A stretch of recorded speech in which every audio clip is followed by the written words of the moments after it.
السلام علیکم ورحمۃ اللہ وبرکاتہ۔ اعوذ باللہ من الشیطان الرجیم، بسم اللہ الرحمن الرحیم۔ کذبت قبلہم قوم نوح فکذبوا عبدنا وقالوا مجنون وازدجر فدعا ربہ انی مغلوب فانتصر ففتحنا ابواب السماء بماء منہمر وفجرنا الارض عیونا فالتقى الماء على امر قد قدر وحملناه على ذات الواح ودسر تجری باعیننا جزاء لمن كان كفر وَلَقَدْ تَرَكْنَاهَا آيَةً فَهَلْ مِن مُدَّكِرٍ فَكَيْفَ كَانَ عَذَابِي وَنُذُرِ وَلَقَدْ يَسَّرْنَا الْقُرْآنَ لِلذِّكْرِ فَهَلْ مِن مُدَّكِرٍ۔ صدق اللہ العلی العظیم۔ رب اشرح لی صدری ویسر لی امری واحلل عقدۃ من لسانی یفقہوا قولی۔ رب زدنی علما۔ ان سے پہلے نوح علیہ السلام کی قوم جھٹلا چکی ہے۔ انہوں نے ہمارے بندے کو جھوٹا قرار دیا اور کہا کہ یہ دیوانہ ہے، اور وہ بری طرح جھڑکا گیا۔ آخر کار اس نے اپنے رب کو پکارا کہ میں مغلوب ہو چکا، اب تو ان سے انتقام لے۔ تب ہم نے موسلادھار بارش سے آسمان کے دروازے کھول دیے اور زمین کو پھاڑ کر چشموں میں تبدیل کر دیا، اور یہ سارا پانی اس کام کو پورا کرنے کے لیے مل گیا جو مقدر ہو چکا تھا نوح علیہ السلام۔ اور نوح علیہ السلام کو ہم نے ایک تختوں اور کیلوں والی پر سوار کر دیا جو ہماری نگرانی میں چل رہی تھی۔ یہ تھا بدلہ اس شخص کی خاطر جس کی ناقدری کی گئی تھی۔ اس کشتی کو ہم نے ایک نشانی بنا کر چھوڑ دیا۔ پھر کوئی ہے نصیحت قبول کرنے والا؟ دیکھ لو کیسا تھا میرا عذاب اور کیسی تھی میری تنبیہات۔ ہم نے اس قرآن کو نصیحت کے لیے آسان ذریعہ بنا دیا ہے، پھر کیا ہے کوئی نصیحت قبول کرنے والا؟ سوال کر رہا اللہ تعالیٰ۔ ہم نے اس قرآن کو نصیحت کے لیے کیا کیا؟ آسان ذریعہ بنا دیا، تو پھر کیا ہے کوئی نصیحت قبول کرنے والا؟ نشان، سوالیہ نشان ہے۔ سورہ القمر کی تفسیر کا سلسلہ الحمدللہ جاری ہے۔ ابھی ہم نے آیت نمبر 9 سے آیت نمبر 17 کی تلاوت اور اس کی ترجمانی سماعت کی۔ اللہ تعالیٰ یہاں پر جو ہے تذکرہ کر رہا، یعنی ان قریش سے پہلے نوح علیہ السلام کی قوم جو ہے جھٹلا چکی ہے، یعنی اس خبر کو جھٹلا چکی کہ آخرت برپا ہونی ہے، جس میں انسان کو اپنے اعمال کا حساب دینا ہوگا۔ آخرت جب برپا ہوگی تو ہمارے سب کیے کرے کام کا جو ہے جواب اللہ کو دینا ہوگا اور ہر عمل کا دینا ہوگا۔ اور اس نبی کی نبوت کو جھٹلا چکی جو اپنی قوم کو اس حقیقت سے آگاہ کر رہا تھا، اور نبی کی اس تعلیم کو جھٹلا چکی جو یہ بتاتی تھی کہ آخرت کی باس پرس میں کامیاب ہونے کے لیے لوگوں کو کیا عقیدہ اور کیا عمل اختیار کرنا چاہیے اور کس چیز سے جو ہے وہ بچنا چاہیے۔ تو اللہ تعالیٰ نے نوح علیہ السلام کو ان کی قوم کی طرف بھیجا۔ سورہ نوح کے اندر پورا سورہ نوح جو ہے نوح علیہ السلام کا واقعہ، آپ کی سیرت کا اس کے اندر جو ہے تذکرہ کیا، کیسے ان کو اللہ تعالیٰ نے ایک دور کے اندر ان کی قوم کی طرف بھیجا، اور قوم کو انہوں نے ڈرایا، بتایا کہ تم جس گمراہی کے اندر، بد اخلاقی کے اندر، شرک کے اندر تم ہو جو ہے تم اس سے نکل آؤ، تم اللہ سے معافی طلب کرو، اللہ معاف کرنے والا ہے، اگر نہیں تو پھر اس کا انجام جو ہے بہت برا ہونے والا ہے۔ تو انہوں نے ڈرایا۔ کتنے سال تک کیا کام انہوں نے؟ 950 سال 900 سال تک کیا انہوں نے کام. 900 سال تک جو ہے نوح علیہ السلام نے اپنی قوم کے سامنے یہ بات رکھی. اب آج جو ہم 60-70 سال کی عمر میں کتنا یہ ہو جاتے ہیں. 950 سال تک نوح علیہ السلام اللہ تعالیٰ نے دیا تھا ان کو عمر، تو اس عمر کا انہوں نے کیا کام میں لایا؟ اللہ کے پیغام کو لوگوں تک پہنچایا، لوگوں کو ایک اللہ کی عبادت کرنے کا بتایا، میں اللہ کا بھیجا ہوا پیغمبر ہوں بتایا، اور یہ زندگی ہمیشہ کی زندگی نہیں، مر کر ہم کو دوبارہ اٹھایا جائے گا، اور جب ہم کو اعمال کے بارے میں جواب دینا. تو یہ کام انہوں نے 900 سال تک کیا انہوں نے یہ کام، سمجھ رہے، اور لیکن تھکے نہیں، مایوس نہیں ہوئے. تو وہی بات اللہ کہہ رہا ہے، ان سے نوح کی قوم کو یہ لوگ جھٹلا چکے، تب انہوں نے ہمارے بندے کو جھوٹا قرار دیا. جیسے اللہ کے رسول صلی اللہ علیہ وسلم کی باتوں کو وہ لوگ جھٹلاتے تھے، انکار کرتے تھے، بات مان کر نہیں دیتے تھے، ویسے ہی نوح علیہ السلام کے ساتھ بھی یہی کیا، جھوٹا قرار دیا اور کہا کہ یہ جو ہے مجنون ہے، دیوانہ ہے. اللہ کے رسول صلی اللہ علیہ وسلم کو بھی یہ لقب سے پکارے نا، لیکن آخر میں فیصلہ کیا لیا؟ کہیں گے کہ جادوگر ہے. تو یہ دیوانہ ہے کہنے لگے. اور تیسری چیز بتائی جا رہی، بری طرح جھڑکا گیا، یعنی کیا ہے، ان لوگوں نے محض نبی کو جھٹلانے پر ہی اکتفا نہ کیا، بلکہ الٹا اسے دیوانہ قرار دیا، اس کو دھمکیاں دی، اس پر لعنت ملامت کی بوچھاڑ کی، اسے ڈانٹ ڈپٹ کر صداقت کی دعوت سے باز رکھنے کی کوشش کی، اور اس کا جینا دوبھر کر دیا.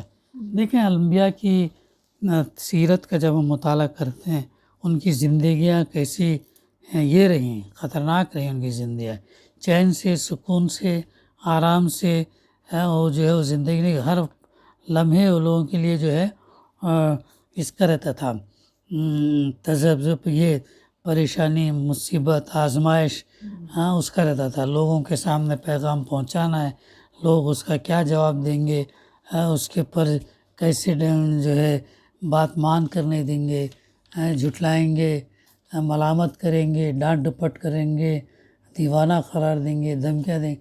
ان تمام پر کیا کرتے تھے انبیاء؟ ثابت قدم رہتے تھے، اپنے کام کو چھوڑتے نہیں تھے. ایسا کر رہا نہ میرے کا ستارہ کر رہا بلکہ بلکہ ثابت قدم رہتے تھے. یہ ہے ان کی انبیاء کی جو ہے بہت بڑی خصوصیت، چونکہ ان کو پورا شرح صدر ہوتا تھا، ان کا پورا دل جو مطمئن ہوتا تھا، جو کام کو وہ لے کر اٹھے ہیں، جس پیغام کو لوگوں کے سامنے سنا رہے ہیں اور اس کی دعوت دے رہے ہیں، وہ برحق ہے کر کے ان کو یقین ہوتا تھا. اللہ تعالیٰ وہ یقینی کیفیت ان کے اندر پیدا کرتا.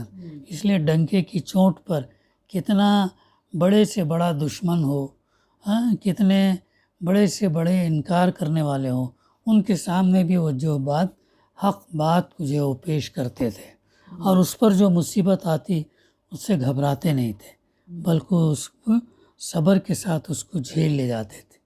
تو یہ بہت بڑی صفت تھی انبیاء کی. تو بری طرح کیا ان کو جھڑکا گیا. آخر کار اتنے سال جب ہونے کے آخر میں 900 سال تک جب انہوں نے کام کیا، آخر کار جو ہے انہوں نے کیا کیا؟ اپنے رب کو آواز دی، اپنے رب کو پکارا. کیا پکارا؟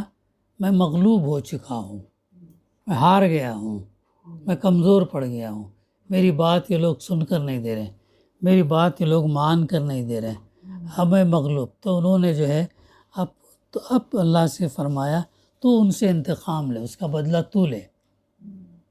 یعنی مایوس نہیں ہوئے، لیکن یہ ہوئے کہ جو ہے اب میں ہار چکا ہوں، اب تو جو ہے ان سے انتقام لے. تو سورہ نوح میں تذکرہ ملتا ہے کہ انہوں نے اللہ سے کہا کہ اب یہ جو قوم ایمان لانے والی نہیں ہے، چونکہ انہوں نے بہت کوشش کی، کہاں تنہائی میں ایک سے ایک بات کر کے سمجھانے کی کوشش کی، مجمع میں وعظ، نصیحت، تقریر کے ذریعے سے ان کے سامنے بات پیش کی، کان میں ان کی بات پیش کی. یعنی دیکھو انبیاء کا جو مشن ہوتا تھا، انبیاء کا جو کام ہوتا تھا، کتنا وہ لوگ کرتے تھے کوشش. یعنی ان کا جو مشن پیسہ کمانا، خوشحال زندگی گزارنا، بلڈنگیں، جائیداد، پراپرٹی، سونا بنا لینا، یہ ان کا مشن نہیں ہوتا تھا. یہ جو ہے ان کا مقصد زندگی نہیں ہوتا تھا، بلکہ ان کا مقصد یہ ہوتا تھا کہ لوگوں کو اللہ کی بندگی میں لے آئیں، لوگوں کو اللہ کی اطاعت، فرمانبرداری، غلامی میں لے آئیں. اس کے لیے جدوجہد کرتے تھے. ابھی بھی ہم جو دیکھتے ہیں سیرت کا اور دوسرے بات کی، ان کا بھی جب مشاہدہ ہم کرتے ہیں کہ انسان اس دنیا سے کچھ لے کر نہیں جاتا. اتنی جدوجہد، اتنی محنت، اتنی یہ کرتا، لیکن جو ساتھ لے جانے والی چیز کیا ہے؟ اعمال اور ایمان اور عمل صالح. تو یہ دو چیز لگیں. تو ہمیں جو ہے اس کے اوپر زیادہ یہ فوکس کرتے رہنا چاہیے، اور جیسا موت کو بھی یاد کرتے رہنا چاہیے کہ ہمیشہ لذتوں کو مٹانے والی چیز کیا ہے؟ موت ہے. اللہ کے رسول صلی اللہ علیہ وسلم نے فرمایا. تو ہمیں جو ہے نا اپنا احتساب، جائزہ بھی لیتے رہنا چاہیے کہ جو ہے ہم محنت کریں، تدبیر اختیار کریں، جائز جو دیتا اللہ تعالیٰ اس کو اختیار حاصل کریں، جائز. حرام کی طرف ذرا بھی جو ہے ہم اس کی طرف توجہ نہ کریں. تو آخر میں جب وہ مغلوب ہو چکا کر کے اللہ سے ارشاد فرمایا تو اب تو ان سے انتقام لے، بدلہ لے. اب یہ دیکھیے اللہ تعالیٰ ان کی دعا سنا، نوح علیہ السلام کی. نوح علیہ السلام کی یہ دعا سن کر اللہ تعالیٰ کیا فرمایا؟ تب ہم نے موسلا دھار بارش سے آسمان کے دروازے کھول دیے. تو اللہ تعالیٰ کیا کر دیا؟ اب بارش ہونا شروع ہو گئی، بارش ہونا شروع ہو گئی، اور وہ آسمان سے بارش ہونے لگی، اور ساتھ ساتھ زمین کو پھاڑ کر چشموں میں تبدیل کر دیا. زمین دراصل سوکھی نہیں تھی، تو پوری زمین کو اللہ تعالیٰ نے کیا کر دیا؟ چشموں میں بدل دیا. یعنی جہاں دیکھیں وہاں زمین میں سے پانی نکلنے لگا، ابلنے لگا، پانی ابلنے لگا. تو نیچے سے پانی، اوپر سے پانی، تو کیا ہوگا؟ باڑھ آ جائے گی، اور انسان کو ٹھکانہ نہیں رہے گا. انسان کو ٹھکانہ نہیں رہے گا، اتنا پانی پانی. تو اللہ تعالیٰ نے اب یہ کہ وہ یہ نہیں کہہ سکتے ہم کتنا پانی تھا، پوری دنیا علاقہ بھر پانی ہی پانی تھا، پانی ہی پانی تھا، اتنا پانی تھا. دیکھو اللہ کی قدرت دیکھو. ایک تو وہ ہم دیکھتے ہیں کہ موسیٰ علیہ السلام بنی اسرائیل کو لے کر نکلے، اپنا عصا دریا میں مارا تو اللہ نے پانی کو الگ کر دیا اور راستہ بنا دیا. پانی کی فطرت کیا ہے؟ اپنے لیول کو مینٹین کرتی. لیکن وہاں پہ اللہ تعالیٰ نے راستہ بنا دیا، نکل گئے. فرعون دیکھا کہ یہ لوگ بھاگ رہے ہیں، پیچھا کیا. جب آدھے راستے میں پہنچا تو پانی کو حکم ہوا مل گیا، فرعون جو ہے ڈوب گیا. اور یہاں پہ اللہ تعالیٰ کیا کر رہا ہے؟ موسلا دھار بارش اوپر سے اور نیچے زمین سے جو ہے کیا ہے؟ چشمے جو ہے وہ نکلنے لگے. جہاں یعنی اللہ کے حکم سے زمین اس طرح پھوٹ بہی، گویا وہ زمین نہ تھی بلکہ بس چشمے ہی چشمے، پانی ہی پانی. غور کرو کیسا منظر ہوا ہوں گا، وہ کیسا خطرناک منظر ہوا. یہ کہانی نہیں ہے، یہ ایسا ہی اللہ تعالیٰ نے یہ نہیں کیا، بلکہ واقعہ ہوا ہے یہ. یہ واقعہ ہوا ہے. اور پھر اللہ جو سورہ نوح میں بڑی اس کی تفصیلات ہیں. پھر اللہ جو ہے ان کو حکم کیا دیا، اور یہ سارا پانی اس کام کو پورا کرنے کے لیے مل گیا جو مقدر ہو چکی. ان کا عذاب تھا. اب نوح علیہ السلام کی بیوی ایمان لائی تھی کیا؟ نہیں لائی. نوح علیہ السلام کا بیٹا ایمان لایا تھا؟ نہیں لایا. دونوں، حالانکہ نبی جلیل القدر نبی جس کا تذکرہ قرآن میں ہو رہا ہے، تو نہ ان کی بیوی ایمان لائی اور نہ ان کا بیٹا ایمان لائے. اور جب یہ اللہ نے ان کو کشتی کا حکم دیا، کشتی جب بنائے، اور ہر چرند پرند جانور کا جو ہے ایک یہ لینے کے لیے کہا، ایک ایک جوڑا وہ لے لیے. لینے جب کشتی جب اوپر ہو گئی اور پانی بڑھتا گیا تو ایک ایسا وقت آیا کہ انہوں نے دیکھا کہ ان کا بیٹا جو ہے قریب میں ہی ہے، پانی میں تیر رہا ہے، قریب میں ہی ہے، اور اسے قرآن اس کا تذکرہ کرتا ہے، تو یہ جو ہے اسے بلاتے ہیں، آجا آجا ابھی بھی وقت ہے، یعنی ظاہر ہے باپ ہے تو بیٹا جو ہے بیٹے سے محبت تو ہوتی ہے، تو اسے بلاتے ہیں آجا آجا، تو بیٹا دیکھو جب اللہ تعالیٰ کسی کے دل پر مہر لگا دیتا پھر وہ ہدایت پا نہیں سکتا۔ اللہ تعالیٰ کیا کرتا جب دیکھتا انسان کا دل گناہ سے جب بھر جاتا اور وہ حقیقت کو سمجھ نہیں پاتا تو اور جو ہے نشانیوں سے عبرت حاصل نہیں کرتا تو اللہ تعالیٰ اس کے دل پر کیا کرتا، ٹھپا لگا دیتا، پھر وہ جو ہے ایمان نہیں لے آتا۔ تو کیا کہتا انہیں وہ بیٹا، نہیں آپ جائیے اسی میں رہیے، اب یہ جو پہاڑ دکھ رہا نا میں جو ہے اس کے اوپر چڑھ جاؤں گا، ابھی بچ جاؤں گا، کوئی فکر کی بات نہیں۔ تو حالانکہ نوح علیہ السلام اس وقت کہتے ہیں کہ آج کے دن کوئی نہیں بچے گا، بولتے ہو اس کو، تاکید کرتے اس کو، قرآن اس کا تذکرہ کر رہا ہے، آج کا دن جو ہے کوئی نہیں بچے گا، لیکن بات نہیں سنتا، پھر اتنے میں ایک بڑی لہر آ جاتی اور اس کو لے کر چلی جاتی، ایسا ہوتا۔ تو یہ تھا وہ عذاب۔ تو اب یہ کتنی بڑی آبادی تھی ہم نہیں جانتے تھے، لیکن جو لوگ ایمان لائے اور نوح علیہ السلام کے ساتھ تھے، کتنے لوگ تھے؟ 80 لوگ تھے، 40 جوڑے ایسا تھا۔ تو یہ لوگ جو ہے تو اللہ نے ان کو اب پانی اس کام کو پورا کرنے کے لیے مل گیا جو مقدر ہوتا ہے، اور نوح علیہ السلام کو ہم نے ایک تختوں اور کیلوں والی پر سوار کر دیا، یعنی اس سے مراد کیا ہے؟ کشتی ہے، کشتی پر جو طوفان کی آمد سے پہلے ہی اللہ تعالیٰ کی ہدایت کے مطابق حضرت نوح علیہ السلام نے جو ہے بنا لی تھی۔ تو یہ کشتی جو انہوں نے بنا لی تھی اللہ کے حکم سے، اللہ نے وحی کے ذریعے سے ان کو رہنمائی کی، بتایا کیسے اس کشتی کو بنانا ہے۔ اب جب لوگ ابھی بارش نہیں آئی تھی، عذاب نہیں آیا تھا، تو لوگ دیکھ رہے تم کیا کام کر رہے ہو، کیسا بیوقوفی والا، دیکھو نیند آ رہی، کیسا بیوقوفی والا کام کر رہے ہو، ابھی بارش کے آثار تو دور دور تک نہیں ہے لیکن تم بڑی کشتی بنانے جا رہے۔ تو جو ہے یہ تو انہوں نے جو ہے اس وقت بھی مذاق اڑایا نوح علیہ السلام کا، بارش تو ہے نہیں، اس کی ضرورت نہیں ہے، یہ کیا بنا رہے ہو، ایسا جو مذاق۔ تو کتنا صبر کرتے تھے انبیاء دیکھو، تو یہ کس کے حکم سے بنا رہے تھے؟ اللہ کے حکم سے بنا رہے تھے۔ تو یہ کشتی پر سوار کر دیا جو کس کی نگرانی میں چل رہی تھی؟ اللہ کی نگرانی میں چل رہی تھی۔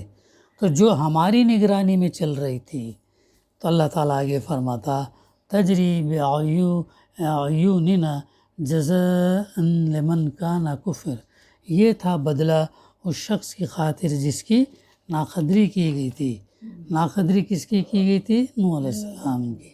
یعنی یہ سب کچھ اس شخص کی خاطر بدلہ لینے کے لیے کیا گیا جس کا کفر کیا گیا تھا، جس کا انکار کیا ہے۔ کفر اگر انکار کے معنی میں ہو تو مطلب یہ ہوگا کہ جس کی بات ماننے سے انکار کیا گیا تھا، اور اگر اسے کفران نعمت کے معنی میں لیا جائے تو مطلب یہ ہوگا جس کا وجود ایک نعمت تھا مگر اس کی ناقدری کی گئی تھی، تو اللہ تعالیٰ فرما رہا ہے کہ تم نے نوح علیہ السلام کی ناقدری کی، قدر نہیں کیا۔ آگے وَلَقَدْ تَرَكْنَاهَا آیَةً فَهَلْ مِن مُدَّکِّرٍ، اس کشتی کو ہم نے ایک نشانی بنا کر چھوڑ دیا۔ جس طریقے سے اللہ تعالیٰ نے فرعون کی لاش کو ایک نشانی بنا کر چھوڑ دیا، اور آج بھی فرعون کی لاش مصر کے میوزیم میں ہے، آج بھی اس کی لاش کو ہم یوٹیوب پر دیکھ سکتے ہیں۔ 3-4 ہزار سال پہلے کا واقعہ کیسے نشانی ہے، اسی طرح سے جو ہے یہ اللہ تعالیٰ نے اس کشتی کو نشانی بنا کر چھوڑ دیا۔ وہ کشتی جوناس آرک کے نام سے جو ہے وہاں پر ملی ہے، جودی پہاڑ کے اوپر جو ہے وہ ملی ہے، اس کا ابھی حال میں جو ہے اس کا تذکرہ ہمارے سامنے آیا ہے۔ اس کی تفسیر میں مفسر لکھتے ہیں کہ یہ معنی بھی ہو سکتے ہیں کہ ہم نے اس عقوبت کو ایک نشان عبرت بنا کر چھوڑ دیا، لیکن ہمارے نزدیک زیادہ قابل ترجمانی یہ ہے کہ اس کشتی کو نشان عبرت بنا دیا گیا۔ ایک بلند و بالا پہاڑ پر اس کا موجود ہونا سینکڑوں ہزاروں سال تک لوگوں کو اللہ کے غضب سے خبردار کرتا رہا اور انہیں یاد دلاتا رہا کہ اس سرزمین پر اللہ کی نافرمانی کرنے والوں کی کیسی شامت آئی تھی اور ایمان لانے والوں کو کس طرح اس سے بچایا گیا تھا، کس طرح اس سے جو ہے بچایا گیا تھا۔ امام بخاری، ابن ابی حاتم، عبدالرزاق اور ابن جریر نے قتادہ سے یہ روایت نقل کی ہے کہ مسلمانوں کی فتح عراق والجزیرہ کے زمانے میں یہ کشتی جودی پر اور ایک روایت کے مطابق باقردہ نامی بستی کے قریب موجود تھی، اور ابتدائی دور کے اہل اسلام نے اس کو دیکھا تھا۔ موجودہ زمانے میں بھی ہوائی جہازوں سے پرواز کرتے ہوئے بعض لوگوں نے اس علاقے کی ایک چوٹی پر ایک کشتی نما چیز پڑی دیکھی ہے، جس پر شبہ کیا جاتا کہ وہ سفینہ نوح ہے، اور اسی بنا پر وقتاً فوقتاً اس کی تلاش کے لیے جو ہے مہمات جاتی رہی ہیں۔ تو یہ جو ہے تذکرہ ہم کو ملتا ہے۔ اب جو لوگ کفر کیا، جو لوگ ان کی بات پر ایمان نہیں لائے، جو لوگ ان کو جھٹلایا، تو اللہ تعالیٰ نے کیا کیا؟ ان کو پانی میں غرق کر دیا۔ اور کس کو بچایا؟ نوح علیہ السلام کو اور ان کے ساتھیوں کو، جو 80 لوگ جو تھے، اللہ تعالیٰ نے ان کو بچا لیا، اور اسی کی نسل جو ہے چلی آ رہی ہے۔ باقی کے لوگ چلے ہو گئے تو وہی نسل چلی آ رہی ہے۔ تو اس کشتی کو ہم نے ایک نشانی بنا کر چھوڑ دیا۔ اب اس کے بعد اللہ تعالیٰ کہہ رہا ہے پھر کوئی ہے نصیحت قبول کرنے والا، دیکھ لو کیسا تھا میرا عذاب اور کیسی تھی میری تنبیہات۔ تو اللہ تعالیٰ اب اس سے تم نصیحت حاصل کرو، اس سے عبرت حاصل کرو، دیکھ لو اللہ تعالیٰ کا عذاب کیسا تھا اور اللہ سبحانہ تعالیٰ کی وارننگ کیسے تھے۔ اس کو سنجیدگی سے اگر نہیں لیا گیا، لائٹلی لیا گیا، کھیل تماشے کے طور پر لیا گیا، ہلکا لیا گیا، تو پھر جو ہے انجام برا ہونے والا ہے۔ اگر اس کو سنجیدگی سے، سچائی سے، اس کو حق ہے جان کر اور اس کے اوپر یقین کر کے اس کا عمل صالح کریں گے، تو ہو سکتا ہے اللہ تعالیٰ جو ہے ہمیں اس عذاب سے چھٹکارا دے۔ تو یہ ہے، تو کیسا تھا اللہ تعالیٰ فرما رہا میرا عذاب، اور کیسی تھی میری تنبیہات، میری وارننگ۔ پھر آخر میں آج کے مطالعے کی آخری آیت میں فرماتا وَلَقَدْ يَسَّرْنَا الْقُرْآنَ لِلذِّكْرِ فَهَلْ مِن مُدَّكِرٍ، اور ہم نے اس قرآن کو نصیحت کے لیے آسان ذریعہ بنا دیا، اور ہے پھر کیا ہے کوئی نصیحت قبول کرنے والا؟ یہاں پر اللہ تعالیٰ جو ہے سوال کر رہا ہے۔ وَلَقَدْ يَسَّرْنَا بڑی معروف آیت ہے، اور اس کا تذکرہ اسی صورت میں 4 دفعہ تقریباً آئے گا، جس کی ترجمانی یوں ہے کہ ہم نے اس قرآن کو نصیحت کے لیے، ایڈوائس کے لیے، گائیڈنس کے لیے آسان ذریعہ بنایا۔ پھر ہے کوئی اس سے سوال کر رہا اللہ تعالیٰ۔ اب جو پڑھنے والے کہنا چاہیے ہاں بھلا ہم ہے، ہم اس سے نصیحت حاصل کریں گے، ہم لوگوں کو پہنچائیں گے، ایسا جذبہ جو ہے وہ ہونا چاہیے، سمجھیں۔ تو اس کی تفسیر میں مفسر لکھتے ہیں بعض لوگوں نے یسرنا القرآن کے الفاظ سے غلط مطلب نکال لیا کہ قرآن ایک آسان کتاب ہے، اسے سمجھنے کے لیے کسی علم کی ضرورت نہیں، حتیٰ کہ عربی زبان تک سے واقفیت کیے بغیر جو شخص چاہے اس کی تفسیر کر سکتا، اور حدیث وقفے سے بے نیاز ہو کر اس کی آیت سے جو یہ کام چاہے مستنبط کر سکتا ہے۔ حالانکہ جس سیاق اور سباق میں الفاظ آئے ہیں اس کو نگاہ میں رکھ کر دیکھا جائے تو معلوم ہوتا کہ اس ارشاد کا مدعا لوگوں کو یہ سمجھانا ہے کہ نصیحت کا ایک ذریعہ تو ہے وہ عبرتناک عذاب جو سرکش قوموں پر نازل ہوئے، اور دوسرا ذریعہ ہے یہ قرآن جو دلائل اور وعظ اور تلقین سے تم کو سیدھا راستہ بتانا چاہ رہا ہے۔ اس ذریعے کے مقابلے میں نصیحت کا یہ ذریعہ زیادہ آسان ہے، پھر کیوں تم اس پھر کیوں تم اس سے فائدہ نہیں اٹھاتے اور عذاب ہی دیکھنے پر مضر کیوں کیے جاتے ہو؟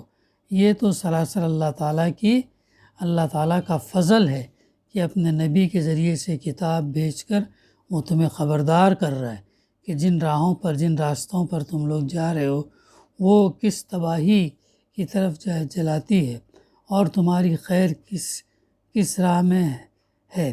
نصیحت کا یہ طریقہ اس لیے تو اختیار کیا گیا کہ تباہی کے گڑھے میں گرنے سے پہلے تمہیں اس سے بچا لیا جائے۔ اب اس سے زیادہ نادان اور کون ہوگا جو سیدھی طرح سمجھانے سے نہ مانے اور گڑھے میں گر کر ہی یہ تسلیم کرے کہ واقعی یہ گڑھا تھا۔